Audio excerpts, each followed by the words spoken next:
প্রিয় বন্ধুরা, বর্তমান পরিস্থিতিতে ইরান ইসরায়েল সংঘাত যেদিকে মোড় নিচ্ছে, সবার মনে একটি প্রশ্ন খুব ভালোভাবে ঘুরপাক খাচ্ছে। সেটি হলো, এই যুদ্ধে কোন দেশ জয়লাভ করবে? কিন্তু শুধু জয়লাভ করবে এই চিন্তা করলেই হবে না ভাই।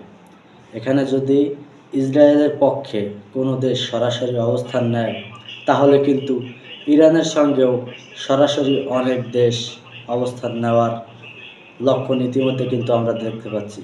সো যখন এক দেশের সাথে অনেকগুলো দেশ এক দেশের হয়ে যুদ্ধ করবে এবং ইরানের হয়ে কয়েকগুলো দেশ যুদ্ধতে নামবে, তখন কিন্তু সেটা আর ইরান ইসরায়েল সংঘাতের মধ্যে থাকবে না, সেটা কিন্তু বিশ্বযুদ্ধে পরিণত হবে এবং সেই বিশ্বযুদ্ধটা তৃতীয় বিশ্বযুদ্ধে রূপান্তরিত হবে। সো এর আগে বলা যায় না যে কোন দেশ জিতবে বা কী হবে, এখনও খেলার অনেক কিছু